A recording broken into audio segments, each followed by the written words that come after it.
Araw, welcome back to my channel. So mayroon tayo dito ng PNMS or maintenance na Toyota Avanza. So magre-receive tayo ng oil maintenance required. So ito ibig sabihin nito, lumalabas to pagka for maintenance ka na. Pa-change oil, mga ganon, for check up. Pero bago natin to i-reset, alisin, so kailangan nagawa mo na yung PMS, change oil. So ito ipapakita ko sa inyo yung range na ating i-reset. Toyota Avanza ito, mga boss. Tapos ito yung range na ating alisin. Ayan yung tools. Papakita ko lang sa inyo. So ito ilalagay natin sa trip E. Pindutin nyo lang itong pindutan dito sa Odo.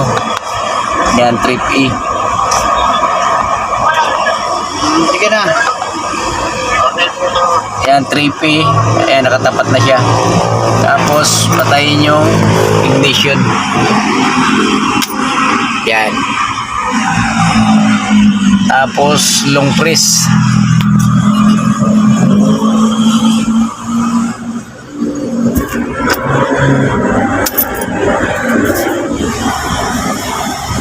Yan, pag nag-blink na siya mga boss, bitawan nyo na.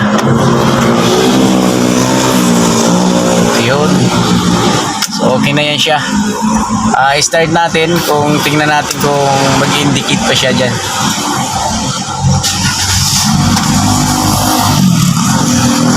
So yun, nawala na siya. Ganun lang kadali mag-reset mga boss. Tatandaan nyo lang kahit pa paano mayroon tayong matutunan. So ito yung na to. Ilalagay nyo lang sa trip A pag naka-under yung engine. Tapos long press, on yung susi. Pag nag-blink, mawawala na yan. Ayos. Few moments later. So ito mga boss, ito yung ating na-reset. Yan, na-change oil natin ito yung Avanza na bago. Ay, tulong kanina na okay na yan sir. Na-check up na yan. So ito yung ating change oil na na-reset natin na Toyota Avanza mga boss, 2023 model. So bagong-bago pa yan. So ito yung pahalang na yung engine niya. So dati, yung makina ng Avanza, madiretso. Sorry, madiretso ito. Diba? So pares lang sila ng mga boss ng makina ng Toyota Vios 1.3. So yun lang mga boss, paki-follow, subscribe ng ating channel. Jess Mechanic Vlog nga pala, may YouTube channel tsaka Facebook page.